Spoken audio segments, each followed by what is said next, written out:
Magandang araw po, welcome po sa aking channel, Nov9 TV. Patalasasan po, meron po ba kayong mga properties na napapabayaan or non-performing assets? Plan nyo yung ibenta, pero wala kayong oras pagbenta nito. Kung ito'y pagkakatiwala nyo po sa amin, tawag lang po kayo sa aking numero, usap po tayo, gawan ko po ng video for free. Yes, libre po. Wala po kayong babayaran. Tutulungan pa namin kayong mabenta ang inyong property. Kami na po bala sa marketing, sa boosting, pati po sa paid advertisements, even sa tripping. Hindi na po kayo mapapagod sa pag-entertain ng mga buyers. Kami na po bala sa lahat. Tawag lang po kayo. Nandito po tayo ngayon sa Silang, Cavite kung saan meron po tayong bagong video presentation. Isang residential farm property na may lot area na 6,335 square meters. Ito po titulado, buhay po ang may-ari kaya wala po kayong maging problema sa documentation o sa transfer ng title. Inner lot po ito from Barangay Road kaya napakatahimik po ng lugar, sariwa ang hangin at malamig po ang klima. Ito po'y nasa mataas na lugar, ang estimated elevation above sea level ay 1,430.8 feet. Ito pong bahay ay halos hindi naman po natirhan nila owner, gawa ng yung isang kapatid po ay nasa ibang bansa at yung kapatid naman niya dito sa Pilipinas ay sobrang busy naman. Pero ganun pa man, ito po'y well-maintained. Kita nyo naman po, napakalinis at wala po kayong ipapagawa dito. Fully furnished, lahat ng mga furnishings ay nagkakahalaga ng 10 million. Custom made po yun. At sa likod po nitong property ay malawak pa po at punong-puno po ng fruit-bearing trees. May access na rin po dito ng tubig, kuryente at internet provider. Kaya kung sakali man po na ma-acquire nyo itong property, ito po'y ready for occupancy. Kompleto na po lahat ng kagamitan. Ang kulang na lang po ay kayo at ang gamit nyo. Mamaya po ididetali ko sa inyo lahat ng fruit-bearing trees na meron dito sa loob ng property. Nakabakod na rin po ng concrete fence ang buong 6,335 square meters. Actually, dinagdagan pa ng ilang hollow blocks yung concrete fence, kaya tumaas pa rin po yung costing niya. Yan po, tunghayan nyo po itong custom-made Spanish-style house na fully furnished, premium custom-made furnitures for formal dining room at informal dining room. Lahat ng bedrooms ay may cabinets at welcome po dito sa bahay ni Ma'am at Sir. Ito po yung living area o salas. Open concept lang po hanggang sa dulo, kaya maliwalas. Lahat pong nakikita nyo ng mga furnishings ay kasama po yan. Meron pong chandelier, naka-ceiling cove design, may customized glass windows with curtain. Napakaganda po nitong sofa set, customized made of Nara, at meron pong glass center table. Dito naman po yung dining area na meron pong dining set at may chandelier. Naka-ceiling cove design rin po ito. At hanggang po dito, ito po yung naka-tiled flooring. At sa dulo po ay meron pong grandfather clock, also known as long case floor standing clock. Ito naman po yung formal kitchen. May chandelier, may kitchen countertop, wall-mounted kitchen cabinet, wooden shelves, at meron din pong storage ng kitchen utensils. At mapapansin niyo po, meron pong mga wood carvings na design. Ito naman po yung access dito sa may dirty kitchen. May kitchen countertop, double stainless sink with faucet, kitchen window with curtain and security grill. Meron din pong breakfast table at may ceiling fan. Malaki din po ang espasyo nito. At meron din pong access door na papunta naman dito sa may service area. Kung saan ito naman po yung access papunta sa likod ng bahay. Meron din pong security grill.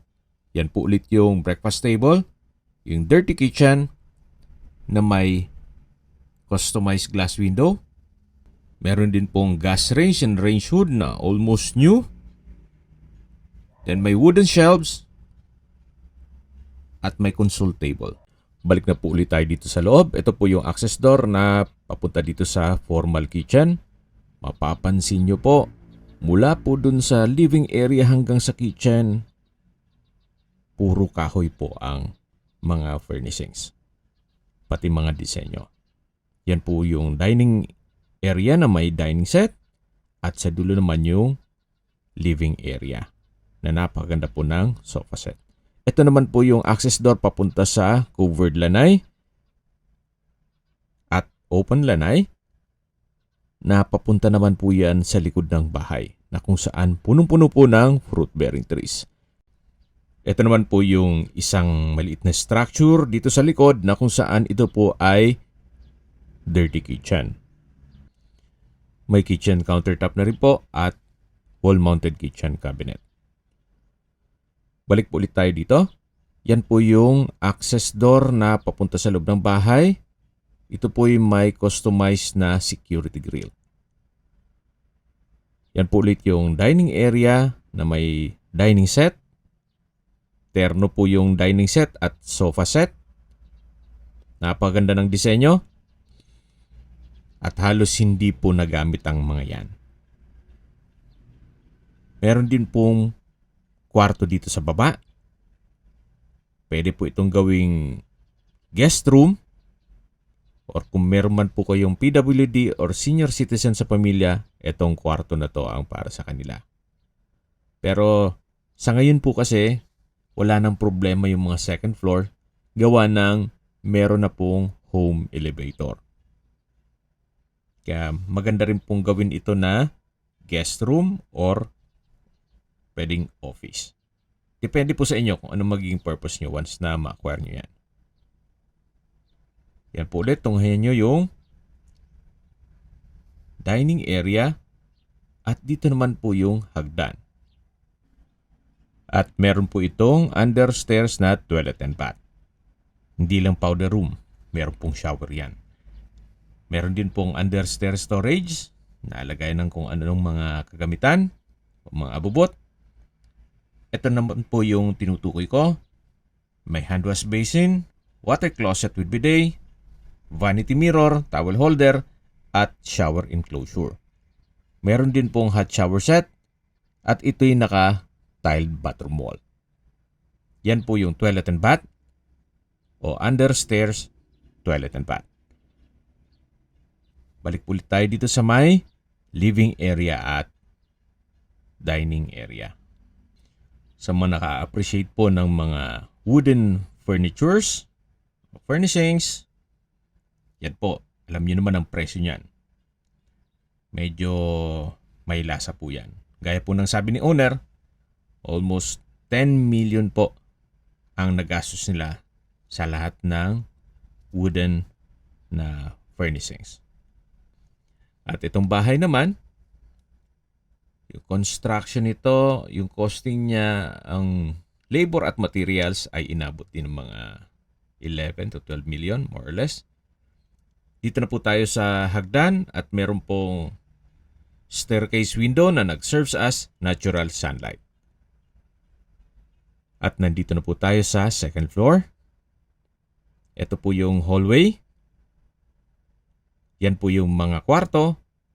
Napaganda po ng disenyo ng mga pintuan. Solid wood.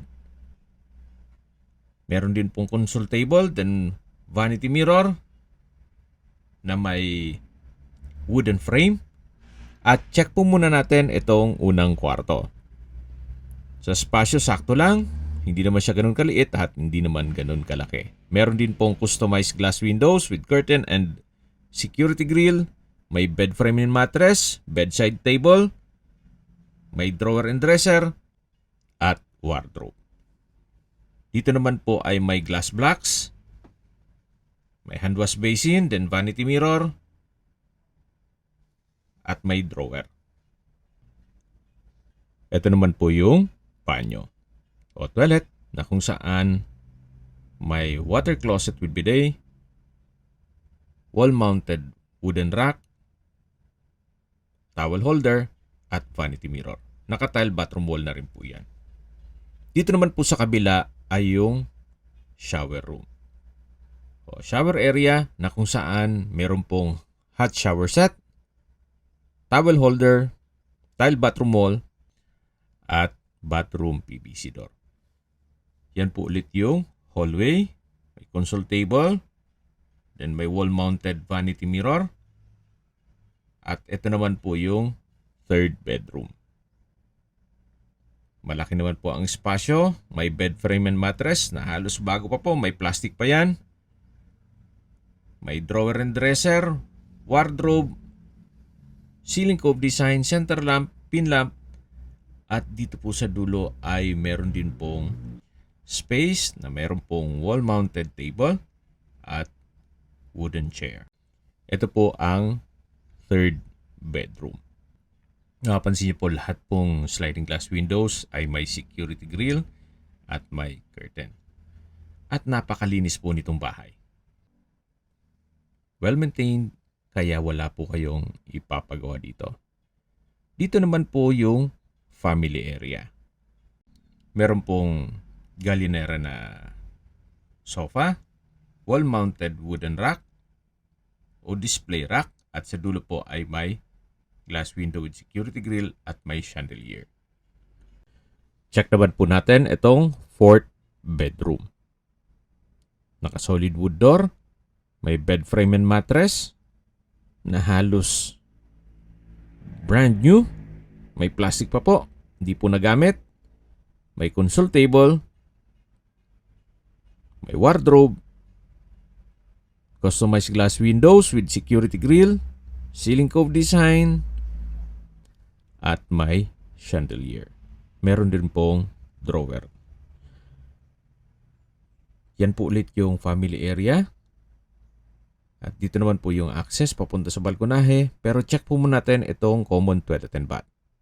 May hand wash basin, malaking vanity mirror, water closet with bidet, bathroom countertop, tiled bathroom wall, at meron din pong mga outlet. Sa dulo po ay may shower enclosure na may hot shower set, towel holder, at hanggang dito po ay from floor to ceiling po ang tile bathroom wall. Yan po yung drawer at naka-PVC door din po itong banyo. Labas na po tayo at check natin itong isang balkonahe na may aluminum screen door, then may security grill. Napakaganda pong magkape dito tuwing umaga. May garden set na rin po dyan. At mula naman po dito matatanon yung harapan ng bahay. At yung isang structure doon ay yun po yung caretaker's house. Yung unang parte ng video. At yan naman po yung kabilang balkonahe. Pero bago tayo makalipat dyan ay papasok ulit tayo dito sa loob. Yan po ulit yung common toilet and bath. Ito po yung hallway.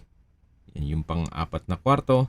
At ito naman po yung access door papunta dito sa kabilang balkonahe. Naka-glass blocks po itong railing. Yan po yung security grill nung last bedroom.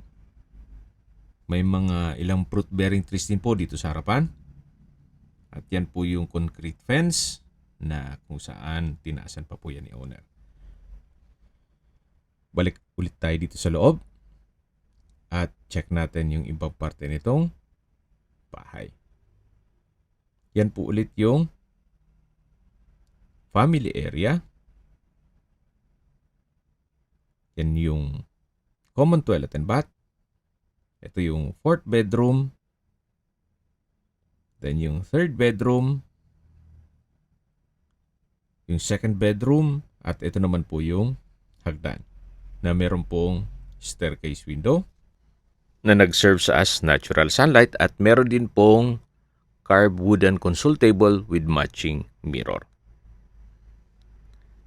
At bababa na po tayo. Matatanaw naman natin yung dining area na may dining set at yung living area. Napakaganda po, napakaliwalas.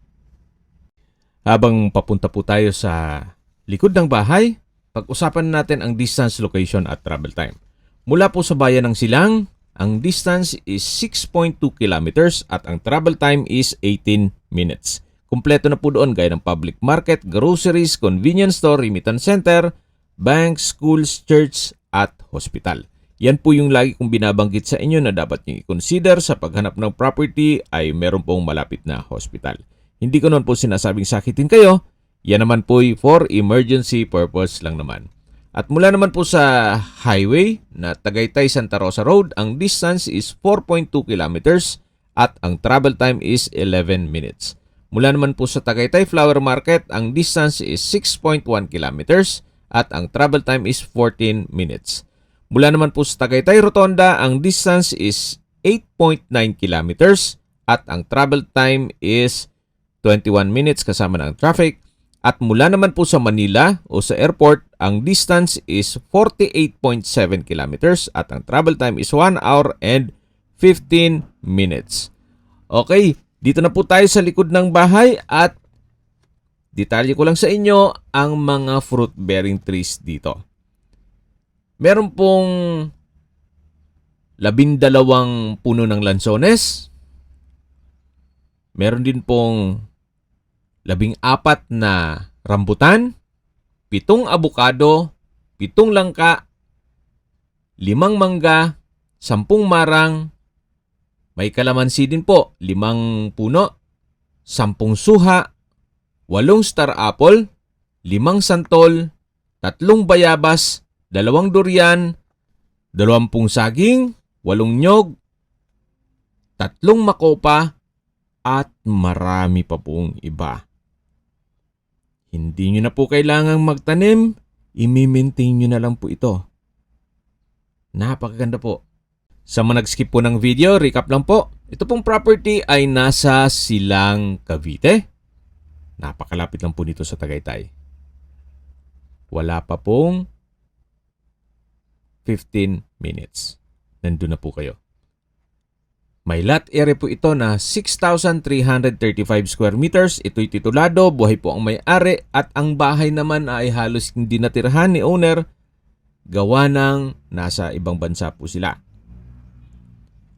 Fully furnished, lahat ng kagamitan na makikita nyo na napakaganda, customized at ginastusan talaga nila ay kasama na po. Okay, sa presyo na po tayo. Binebenta po ito nila sa halagang 35 million pesos net. Ibig pong sabihin si buyer na po ang sasagot sa lahat ng taxes at expenses with regard to documentation. Fair deal na rin po. Gawa ng ang zonal value po dito sa area nitong property ay 3,500 times 6,335 sa zonal value pa lang po 22,172,500 pesos. So kung isasama nyo pa yung presyo ng bahay at furnishings na almost 20 million more or less. So nasa 42 million. Yun po ang magiging assessment nyo. Sa zonal value pa lang yun. Na kung saan sobrang baba po ng assessment na yon. Pero kung sa market value naman na 5,000 per square meter sa lote pa lang times 6,335, ang halaga ng lupa pa lang ay 31,675,000 pesos. Opo, sa lupa pa lang po is 31,675,000. So halos for free na po lahat ng furnishings, pati construction ng house, hindi pa dun kasama yung pagpabakod. Well, yan po'y assessment ko lang naman. Depende pa rin yan po sa inyo kung anong magiging kalkulasyon nyo dun sa mga figures na sinabi ko. Ito po yung caretaker's house na may 2 covered car garage. Naka-tile flooring na rin po yan. At ito naman po yung bahay nila. Meron pong double deck. Then sa dulo ay may banyo. At dito naman po sa labas ay meron pa pong spasyo. Malaki pa po yan. Then may ilan ding mga fruit-bearing trees. Ito naman po yung entrada ng buong property. Yung sa likod ng sasakyan. Then yung barangay road na po yun. Yan po, kung sa tingin nyo, good deal na po ito para sa inyo, tawag lang po kayo sa aking numero. At sa mga kababayan naman natin na sa ibang bansa, meron po akong WhatsApp, Viber, Telegram, at Signal. Same number lang po,